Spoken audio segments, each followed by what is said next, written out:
Hello everybody. एक और video लेके आपके सामने हाजिर हो गए, क्लॉज वर्सेस फ्रेज। बहुत से बच्चे ये समझ लेते हैं कि क्लॉज और फ्रेज एक ही होते हैं, लेकिन ये अलग अलग होते हैं। अब इन्हें पहचानेंगे कैसे कि कौन क्लॉज है और कौन फ्रेज है, वो हम इस वीडियो में देखेंगे। और साथ ही साथ इस वीडियो में एक चीज और देखेंगे, और वो है टाइप्स ऑफ फ्रेज। फ्रेज जो है वो कितने प्रकार के होते हैं, क्लॉज क्या होते हैं, कितने प्रकार के होते हैं, इसकी वीडियो ऑलरेडी बन चुकी है। अब फ्रेज और फ्रेज के टाइप्स वो यहाँ देखें। चलिए वीडियो स्टार्ट करते हैं। सबसे पहले देखते हैं क्लॉज। क्लॉज क्या है? Clause is a part of a sentence. Sentence का एक भाग क्लॉज है, यानी कि सेंटेंस के एक भाग को हम क्लॉज कहते हैं। दैट हैज अ सब्जेक्ट, जिसमें एक सब्जेक्ट होता है एंड अ वर्ब, और एक वर्ब होती है। यानी कि सेंटेंस का वो भाग जिसमें एक सब्जेक्ट होता है और एक वर्ब होती है, वो क्लॉज कहलाता है। इंपॉर्टेंट चीज याद रखने वाली ये है कि सब्जेक्ट और वर्ब दोनों ही चीज होनी चाहिए। अगर इन दोनों में से एक है, मान लो सब्जेक्ट तो है लेकिन वर्ब नहीं, या वर्ब तो है सब्जेक्ट नहीं, तो वो क्लॉज नहीं कहलाएगा। तो क्लॉज केवल वही होगा जिसमें एक सब्जेक्ट होगा और एक वर्ब होगा। चलिए ठीक है। फ्रेज किसे कहते हैं? फ्रेज भी सेंटेंस का एक पार्ट होता है जिसमें नो सब्जेक्ट, कोई सब्जेक्ट नहीं होता, नो वर्ब, कोई वर्ब नहीं होता। तो जिसमें सब्जेक्ट और वर्ब दोनों है वो क्लॉज है, जिसमें सब्जेक्ट और वर्ब नहीं है वो फ्रेज है। लेकिन ये तो डेफिनेशन है। लेकिन कभी कभी क्या है कि आप लोगों ने सुना होगा वर्ब फ्रेज, तो उसमें वर्ब तो आती है लेकिन सब्जेक्ट नहीं आता उसमें। वर्ब तो होगी लेकिन सब्जेक्ट नहीं होगा। अगर वर्ब नहीं है और तो सब्जेक्ट है, या सब्जेक्ट है वर्ब नहीं है, दोनों में से अगर एक चीज है एक चीज नहीं है, तो वो फ्रेज ही कहलाएगा, क्लॉज नहीं कहलाएगा। क्लॉज के लिए कंडीशन दोनों ही चीज होनी चाहिए, सब्जेक्ट भी होनी चाहिए, वर्ब भी होना चाहिए। दोनों में से एक चीज है एक नहीं है, तो फिर वो फ्रेज के कैटेगरी में आएगा, क्लॉज में नहीं आएगा। देखिए कैसे। The word which was sitting on the tree flu away. चिड़िया जो पेड़ पर बैठी थी उड़ गई। अगर इस पूरे सेंटेंस को मैं डिवाइड करूं तो दो पार्ट में डिवाइड होगा। द वर्ड फ्लू अवे और दूसरा होगा which was sitting on the tree, जो पेड़ पर बैठी थी। अब देखिए दो भाग हो गए इस पूरे एक सेंटेंस के। तो दो क्लॉज हो गए, क्योंकि क्लॉज क्या होता है? Part of a sentence. Clause होता है पार्ट ऑफ अ सेंटेंस। तो इस पूरे सेंटेंस का एक पार्ट ये हो गया, तो ये एक क्लॉज और एक ये क्लॉज। अब देखते हैं ये दोनों क्लॉज हैं या नहीं। ऐसा तो नहीं कि इसमें से एक आध फ्रेज हो। तो क्लॉज की क्या है कि सब्जेक्ट भी होना चाहिए, वर्ब भी होना चाहिए। तो देखो सब्जेक्ट है द वर्ड और वर्ब है फ्लू अवे, दोनों है, सब्जेक्ट भी है वर्ब भी है, तो ये हमारा क्लॉज है। अच्छा यहां देख लेते हैं। Which was sitting on the tree, जो पेड़ पर बैठी थी। इसमें विच जो है हमारा सब्जेक्ट है। विच यहाँ इंटरोगेटिव वर्ड नहीं है, ये सब्जेक्ट है। और इज सिटिंग ये वर्ब है। तो इसमें ये सब्जेक्ट और ये वर्ब, यानी कि इस वाले पार्ट में भी सब्जेक्ट भी है और वर्ब भी है, तो ये भी हमारा क्लॉज कहलाएगा। तो यहाँ हमारे दोनों ही चीजें क्लॉज हैं, इसमें एक भी फ्रेज नहीं है। ओके, सब्जेक्ट वर्ब सब्जेक्ट, ये पर्सनल प्रोनाउन है विच, ठीक है ना, ये सब्जेक्ट की तरह से काम करता है अगर आपने पर्सनल प्रोनाउन पढ़े होंगे तो। अब इसी सेंटेंस को the word which was sitting on the tree flu away, मैं थोड़ा चेंज करके लिखता हूं। मैंने लिख दिया the word sitting on the tree flu away. यहां था which was sitting on the tree, यहां हो गया सिटिंग ऑन द ट्री। अब इस सेंटेंस के अगर मैं पार्ट करता हूं तो दो पार्ट बनेंगे, द वर्ड फ्लू अवे और दूसरा पार्ट बनेगा sitting on the tree. Okay, चलिए तो एक ये भाग देखते हैं, ये फ्रेज है या क्लॉज है। तो इसमें सब्जेक्ट है वर्ड और वर्ब है फ्लू अवे। अच्छा सब्जेक्ट भी है वर्ब भी है, तो वाक्य का वो भाग जिसमें सब्जेक्ट भी होता है वर्ब भी होती है, क्लॉज कहलाता है। तो ये क्लॉज है। अब आते हैं यहाँ पर सिटिंग ऑन द ट्री। इसमें सब्जेक्ट नहीं है ना, इसमें वर्ब भी नहीं है। आप कहेंगे सिट वर्ब है, ये जीरंड है, वर्ब नहीं है, नॉन फाइनाइट। तो इसमें वर्ब, न तो इसमें सब्जेक्ट है और ना इसमें वर्ब है। और जब सब्जेक्ट ना हो वर्ब भी ना हो या दोनों में से कोई एक ना हो, तो फिर हम उसे कहते हैं फ्रेज, वो क्लॉज नहीं होता। तो क्लॉज में दोनों चीज होनी चाहिए, सब्जेक्ट और वर्ब। फ्रेज में दोनों में से या तो कोई ना हो या दोनों में से कोई एक होगा, और एक नहीं होगा तब भी वो फ्रेज की कैटेगरी में आएगा, क्लॉज की कैटेगरी में नहीं आएगा। ओके, चलिए और देखते हैं। In the morning I saw a peacock on the roof. सुबह मैंने एक छत पर एक पीकॉक देखा। 2 पार्ट में डिवाइड कर दिया। In the morning I saw a peacock on the roof. अब देखिए यहाँ इन द मॉर्निंग इसमें कोई सब्जेक्ट नहीं है ना, और कोई वर्ब भी नहीं है, तो ये हमारा कहलाएगा फ्रेज। और I saw a peacock on the roof, इसमें आई सब्जेक्ट है, वर्ब है शॉ देखा, तो ये हमारा सब्जेक्ट भी है वर्ब भी है, तो ये हमारा क्लॉज कहलाएगा। और देखते हैं I like swimming in the river. अगर इस सेंटेंस के मैं 2 पार्ट कर दूं तो बन जाएगा आई लाइक और एक बनेगा स्विमिंग इन द रिवर।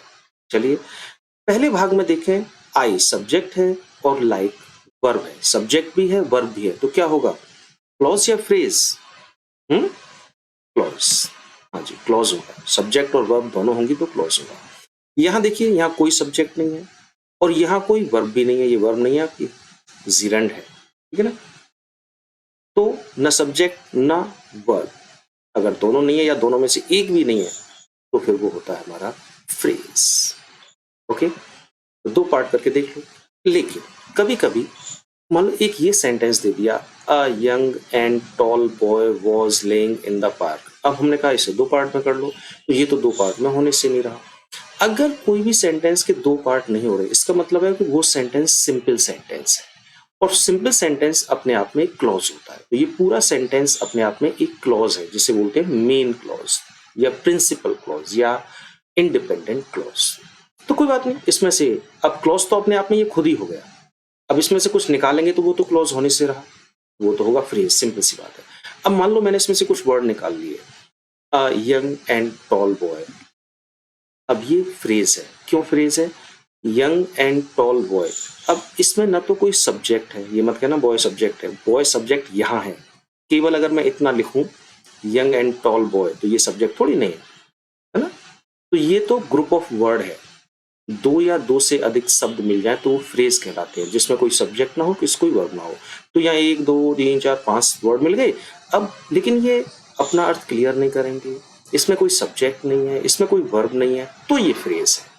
मान लीजिए इसमें से मैंने निकाल लिया इन द पार्क, ये निकाल दिया, तो देखो इसमें भी कोई सब्जेक्ट नहीं है, इसमें भी कोई वर्ब नहीं है, तो ये भी फ्रेज है। कोई भी पार्ट निकाल लो एक छोटा सा, मान लिया निकाल दिया वॉज लेइंग, पड़ा हुआ, तो ये भी अपने, इसमें देखो वर्ब तो है लेकिन सब्जेक्ट नहीं है ना, अगर सब्जेक्ट और वर्ब दोनों है तो क्लॉज है, अगर दोनों में से एक भी नहीं है सिर्फ एक है तो फिर वो फ्रेज कहलाएगा। तो ये फ्रेज है, वॉज लेइंग फ्रेज में आएगा न कि क्लॉज में। तो कोई भी अगर पार्ट नहीं हो रहे तो कुछ वर्ड निकाल लो उसमें से, वो आपके फ्रेज बन जाएंगे। All these 6 men have climbed on this tower। अब ये पूरा, इसके 2 पार्ट नहीं होंगे तो ये अपने आप में क्लॉज हो गया, मेन क्लॉज। नहीं तो इसमें से कुछ वर्ड निकाल दो, मैंने निकाला ऑल दीज 6 men और दूसरा निकाल लिया ऑन द टॉवर, तो ऑल दीज 6 men, इसमें ना कोई सब्जेक्ट ना कोई वर्ब, ठीक है, तो सब्जेक्ट ये यहाँ है जब ये लग जाएगा। अगर केवल इतने की बात करी जाए तो इसमें कोई सब्जेक्ट नहीं, कोई वर्ब नहीं है, तो ये फ्रेज है हमारा। इसमें से निकाल दिया ऑन दिस टॉवर, इसमें भी कोई सब्जेक्ट नहीं है, कोई वर्ब नहीं है, तो ये भी हमारा फ्रेज है। मैं चाहूँ तो इसको निकाल लूँ हैव क्लाइम्ड, चढ़ गए, तो ये भी हमारा एक फ्रेज होगा, क्योंकि इसमें वर्ब तो है सब्जेक्ट नहीं है। और क्लॉज के लिए कंडीशन क्या है कि सब्जेक्ट भी होना चाहिए और वर्ब भी होनी चाहिए, दोनों ही चीजें होनी चाहिए, और यहाँ केवल एक चीज है हमारे पास, सब्जेक्ट नहीं है, तो ये फ्रेज में आएगा। क्लियर? तो अब मुझे लगता है कि क्लॉज क्या होते हैं और फ्रेज क्या होते हैं आप लोग समझ गए होंगे। आगे चले। अब है टाइप्स ऑफ फ्रेज, कितने प्रकार के फ्रेज होते हैं? तो देखो कुल मिला के 8 टाइप के फ्रेज होते हैं। Noun phrase, verb phrase, gerund phrase, infinitive phrase, appositive phrase, participle phrase, prepositional phrase and absolute phrase. इतने टाइप से ये फ्रेजेस होते हैं जो वर्क करते हैं। अब देखो कब नाउन होगा, कब वर्ब, कब ड्यून, बहुत आसान है, कठिन इसमें कुछ भी नहीं, आराम से ध्यान से मस्त होकर बैठ जाइए, बस नोट करते रहिए साथ के साथ। चलिए शुरू करते हैं। सबसे पहले नाउन फ्रेज। नाउन फ्रेज कब होता है? तो देखो वो फ्रेज जो नाउन के बारे में बताएगा वो नाउन फ्रेज कहलाएगा। फ्रेज तो आप समझ गए, ग्रुप ऑफ वर्ड, वो ग्रुप ऑफ वर्ड जिसमें ना सब्जेक्ट हो ना वर्ब हो। तो ऐसा फ्रेज जो नाउन के बारे में बताए तो वो नाउन फ्रेज कहलाएगा। अब जो नाउन फ्रेज बनता है वो नाउन के साथ में एडजेक्टिव्स या नंबर या क्वांटिफायर या डिटरमाइनर्स लगा के बनाया जाता है। क्योंकि अगर मैं केवल नाउन लिख दूंगा तो वो केवल नाउन, एक वर्ड होगा तो केवल नाउन ही होगा वो तो, और एक वर्ड फ्रेज नहीं होता। फ्रेज होने के लिए दो या दो से अधिक वर्ड होने चाहिए। अब मान लो मैंने लिख दिया मैन, तो ये फ्रेज नहीं है, ये तो केवल एक वर्ड है। मैन आदमी, तो ये नाउन हो गया।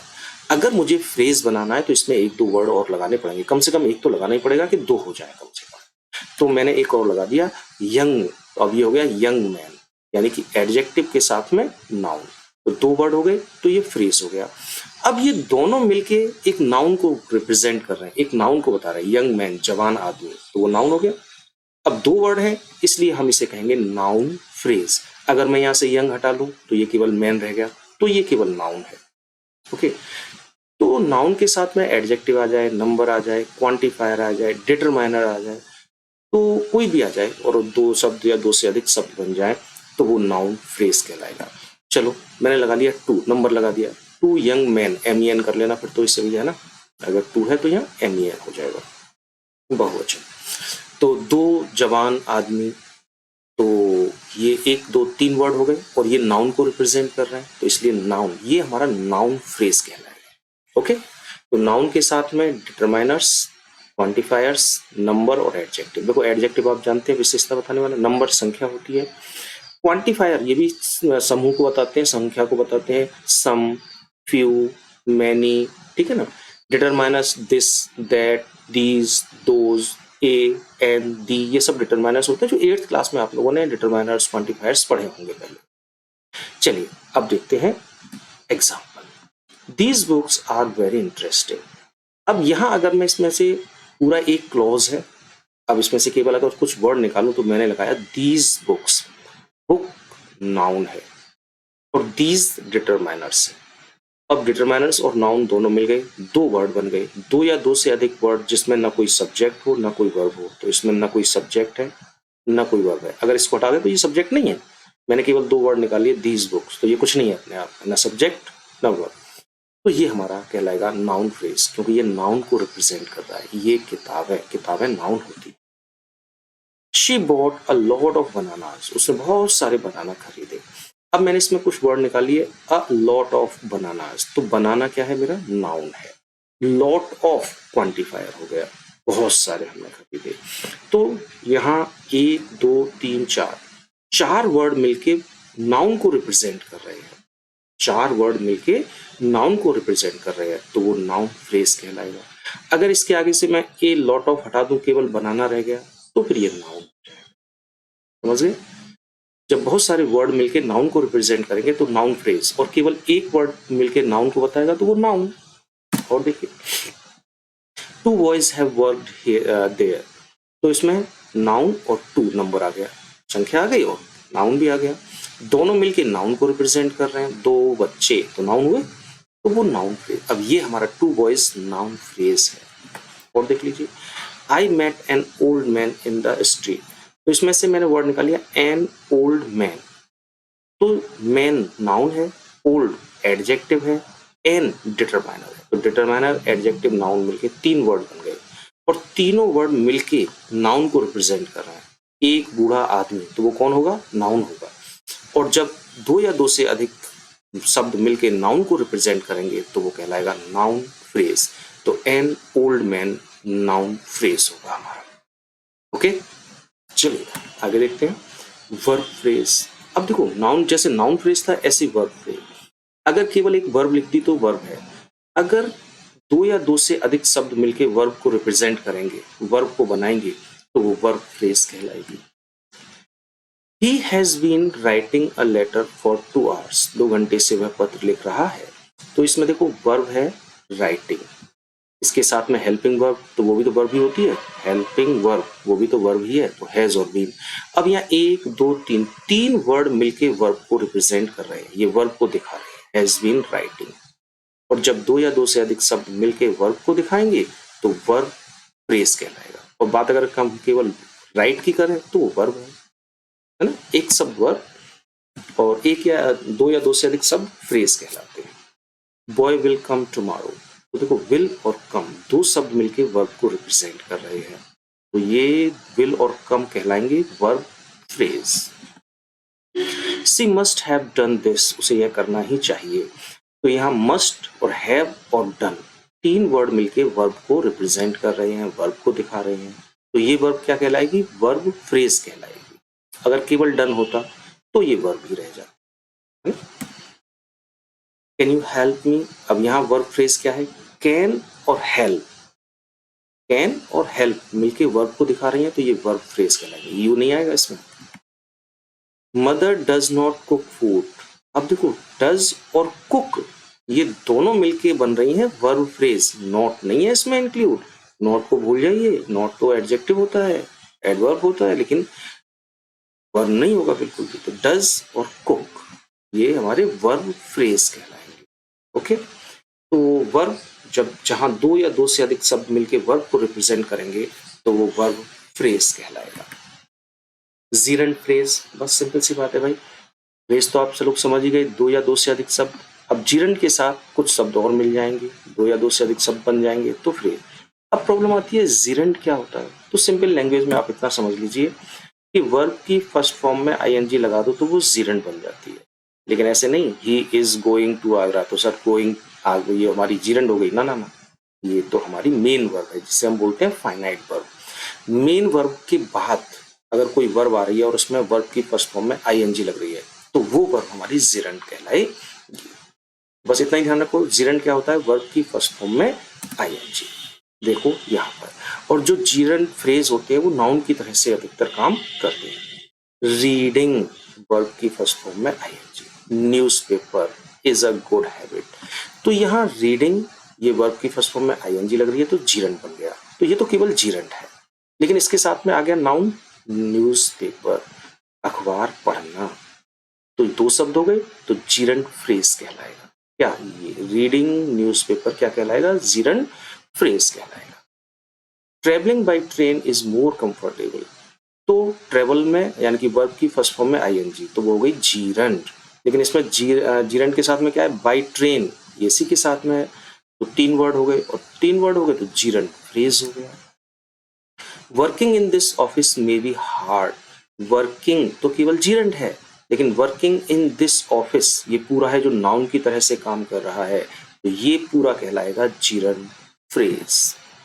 Drinking and driving is very risky, अब देखो ड्रिंकिंग और ड्राइविंग दोनों ही जीरंड है, और दो और एंड भी जुड़ा हुआ है साथ में, तो एक दो तीन वर्ड हो गए, तो हो गया जीरंड फ्रेज, दो जीरंड के साथ में।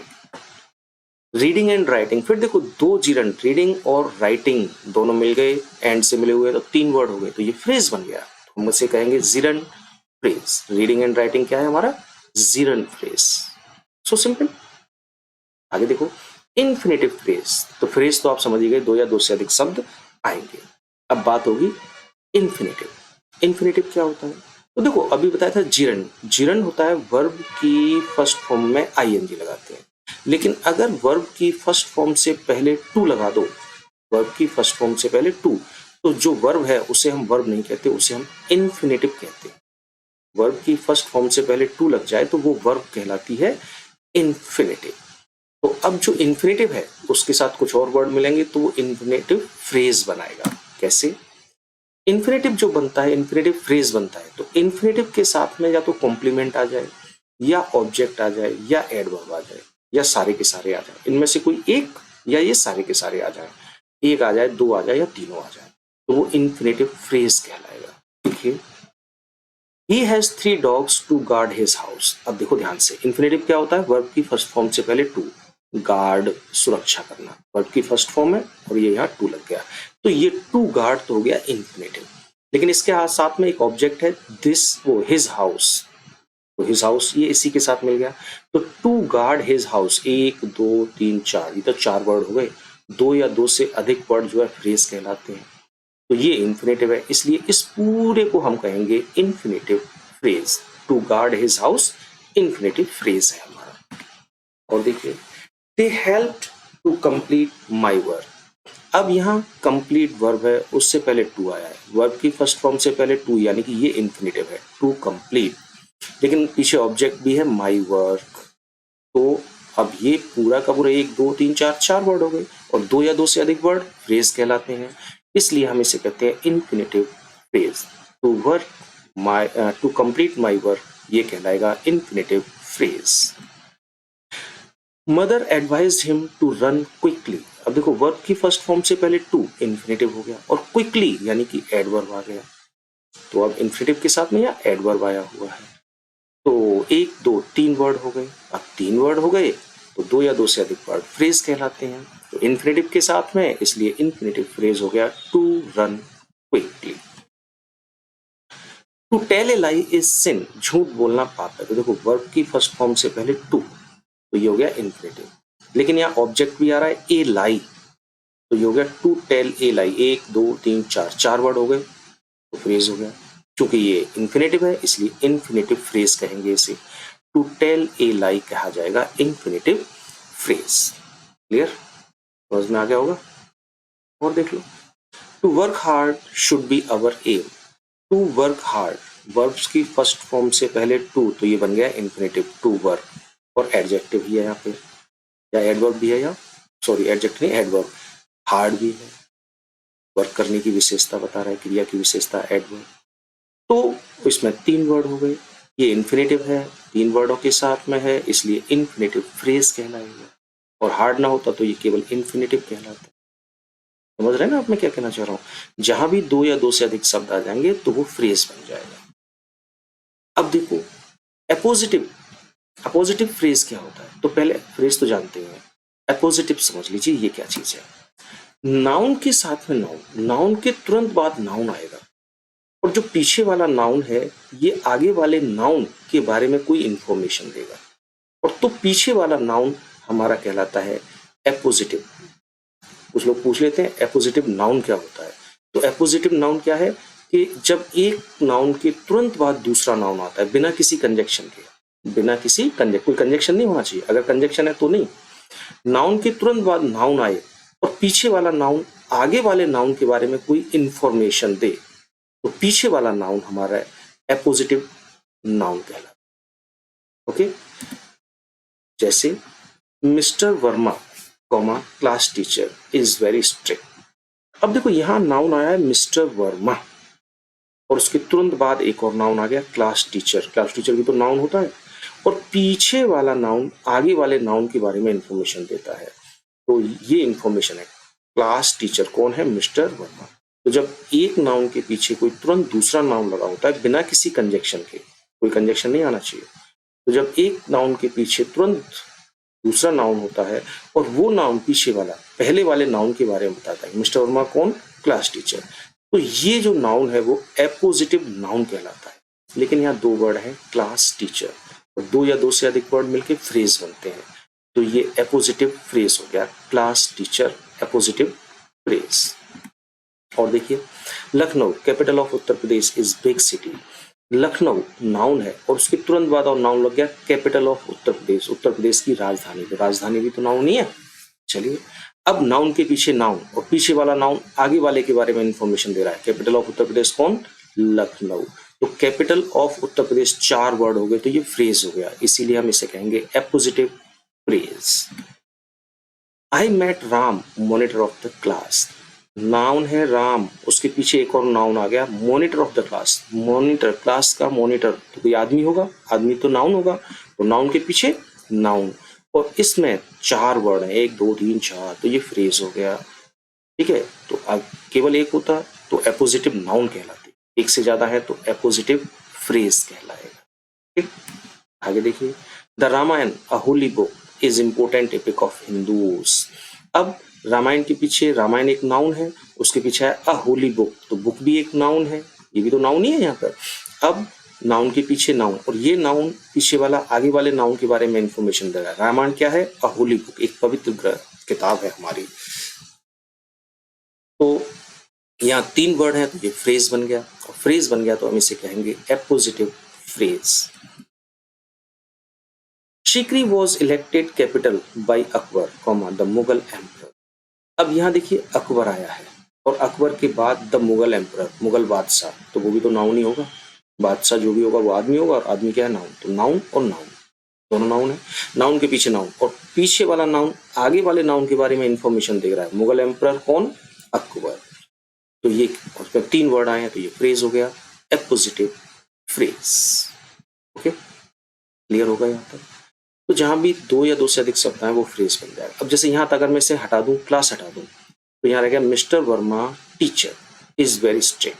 अब यह केवल अगर टीचर रह जाएगा तो ये केवल एपोजिटिव नाउन है, फ्रेज नहीं है, क्योंकि फ्रेज होने के लिए 2 या 2 से अधिक शब्द चाहिए। तो क्लास टीचर 2 शब्द हो गए, 2 या 2 से अधिक, तो क्लास टीचर हमारा एपोजिटिव फ्रेज है। और अगर मैंने क्लास हटा दिया, मिस्टर वर्मा कॉमा टीचर, तो ये केवल एपोजिटिव नाउन है। ओके, चलिए पार्टिसिपल, अरे पार्टिसिपल पढ़े हैं? बस जितने भी पार्टिसिपल आपने किए हैं नाउन, चाहे वो आपका प्रेजेंट पार्टिसिपल हो, चाहे आपका परफेक्ट पार्टिसिपल हो, वो सारे के सारे पार्टिसिपल फ्रेज कहलाते हैं। टेकिंग हिज गन, अपनी बंदूक लेकर, ये प्रेजेंट पार्टिसिपल है। और प्रेजेंट पार्टिसिपल क्योंकि 1 2 3 वर्ड है, इसलिए पार्टिसिपल फ्रेज कहलाएगा। Having written the letter he went to post office, perfect participle, having plus verb की थर्ड फॉर्म, 1 2 3 4 लेटर है, फ्रेज हो गया, परफेक्ट पार्टिसिपल है ये। ठीक है, और 4 वर्ड है तो हम इसे पार्टिसिपल फ्रेज भी कह सकते हैं। Running at high speed, present participle, running at high speed, ये तो सब पढ़ चुके हो तुम पार्टिसिपल में, इसमें ज्यादा दिमाग नहीं मारूंगा, ना ज्यादा टाइम लूंगा। I met a man carrying a heavy load, ये देखो present participle, carrying a heavy load, जो अपवाद में आता था, एक्सेप्शन, मैंने पढ़ाया था ना एक पार्टिसिपल पे काफी एक वीडियो बना दी मैंने, काफी अच्छी, तो उसमें था ये अपवाद होता है। तो ये हमारा carrying a heavy load 4 word है, तो पार्टिसिपल फ्रेज कहलाएगा। I saw it, she saw a dead body covered with white cloth, ये भी हमारा 1 2 3 4 वर्ड है, और ये परफेक्ट पास्ट पार्टिसिपल है, तो ये पार्टिसिपल फ्रेज कहलाएगा। प्रीपोजिशनल फ्रेज, अब ये देख लो, नाम से क्लियर है, प्रीपोजिशन, प्रीपोजिशन से जो फ्रेज स्टार्ट होगा वो प्रीपोजिशनल फ्रेज कहलाएगा, यानी जो भी फ्रेज होगा वो प्रीपोजिशन से स्टार्ट होगा, तो प्रीपोजिशनल फ्रेज कहलाएगा। गो टू होम, घर जाओ, after eating food, before eating food, खाना खाने से पहले घर जाओ। अगर मैं इसमें से पार्ट निकाला तो मैंने निकाली बिफोर ईटिंग फूड। अब ये जो फ्रेज है, क्योंकि 3 वर्ड है तो फ्रेज कहलाएगा, ये प्रीपोजिशन से स्टार्ट हो रहा है, इसलिए इस फ्रेज को हम कहेंगे प्रीपोजिशनल फ्रेज। और देखिए, my dog in the park feels happy, मैंने इसमें से वर्ड निकाल दिए इन द पार्क, तो ये फ्रेज हो गया, 3 वर्ड है और प्रीपोजिशन से स्टार्ट है। अगर कोई भी फ्रेज प्रीपोजिशन से स्टार्ट है तो प्रीपोजिशनल फ्रेज कहलाएगा, तो इन द पार्क हो गया prepositional phrase. They looked after his mother, after his mother, after से शुरू है, prepositional phrase. The boy in the corner is my best friend, in the corner, in preposition से start है तो in the corner, prepositional phrase. They cheered for their team, अब मैंने वो phrase निकाला फॉर देयर टीम, तो for preposition है, preposition से अगर कोई भी फ्रेज स्टार्ट होगा प्रीपोजिशनल फ्रेज कहलाएगा। ओके, चलिए आगे चलते हैं। लास्ट आगे हम एब्सोल्यूट फ्रेज। एब्सोल्यूट फ्रेज क्या होता है? नाउन प्लस पार्टिसिपल, यानी कि नाउन के साथ कोई पार्टिसिपल आ जाए, प्रेजेंट पार्टिसिपल यानी कि आईएनजी लगा के बनेगा, परफेक्ट पार्टिसिपल यानी कि वर्ब की थर्ड फॉर्म, तो नाउन के साथ में आईएनजी लगा के वर्ब आ जाए या वर्ब की थर्ड फॉर्म आए तो वो एब्सोल्यूट फ्रेज कहलाता है। लेकिन इसमें जो सबसे ज्यादा आते हैं, आप लोगों ने सिंपल सेंटेंस बनाना सीखा था, टॉपिक नॉमिनेटिव एब्सोल्यूट का यूज करके सीखा था। तो नॉमिनेटिव एब्सोल्यूट में जितने भी आपने सेंटेंस बनाए थे उसमें से जो पार्ट निकलते हैं वो एब्सोल्यूट फ्रेज के ही निकलते हैं। याद करो थोड़ा सा, अगर नहीं है तो वीडियो देख लेना, वीडियो है इसमें मैंने बनाया हुआ है कि नॉमिनेटिव एब्सोल्यूट में जितने भी सेंटेंस बनते हैं वो सब एब्सोल्यूट फ्रेज में आते हैं। देखो जैसे कि द बेल हैविंग रंग स्टूडेंट वेंट अवे, तो ये है नॉमिनेटिव एब्सोल्यूट। तो नॉमिनेटिव एब्सोल्यूट के साथ 1 2 3 4 वर्ड हो गए, तो एब्सोल्यूट फ्रेज कहलाएगा, पूर्ण रूप से फ्रेज। और देखो the weather being fine, the weather ये एब्सोल्यूट है, नॉमिनेटिव एब्सोल्यूट, लेकिन 1 2 3 4 वर्ड है तो एब्सोल्यूट फ्रेज कहलाएगा। The signal having been given, संकेत दिया गया, ये नॉमिनेटिव है। अगर नहीं है तो नॉमिनेटिव एब्सोल्यूट के पहले वीडियो देख लो तो अच्छा समझ में आ जाएगा यहाँ। तो नॉमिनेटिव एब्सोल्यूट है द सिग्नल, लेकिन अब इसके साथ में 1 2 3 ये भी है, 3 और 2 5 वर्ड हैं, 2 या 2 से अधिक वर्ड होंगे तो फ्रेज है। तो ये एब्सोल्यूट है, इसके साथ इतने वर्ड हैं, इसलिए हम इसे कहेंगे absolute phrase. The sun having risen, the sun absolute है, नॉमिनेटिव एब्सोल्यूट, 2 वर्ड और है इसके साथ में जुड़े हुए, तो ये एब्सोल्यूट फ्रेज हो गया। God willing we will succeed. अब देखो गॉड विलिंग, भगवान की इच्छा, नाउन के साथ में पार्टिसिपल, नाउन के साथ में प्रेजेंट पार्टिसिपल विलिंग आईएनजी लग के आ रहा है, ठीक है। तो ये भी हमारा एब्सोल्यूट फ्रेज है। तो एब्सोल्यूट फ्रेज या तो नाउन के साथ में पार्टिसिपल आएगा, यानी कि वर्ब की फर्स्ट फॉर्म में आईएनजी होगी या थर्ड फॉर्म होगी, तो वो एब्सोल्यूट फ्रेज कहलाएगा। या फिर नॉमिनेटिव एब्सोल्यूट में जितने भी सेंटेंस बनते हैं वो एब्सोल्यूट फ्रेज के अंतर्गत आते हैं। ओके, बस यहाँ पे ये सब कुछ खत्म हो जाता है। ओके, कोई प्रॉब्लम हो तो कमेंट कीजिएगा, कोई डाउट हो तो कमेंट कीजिएगा। Okay, bye.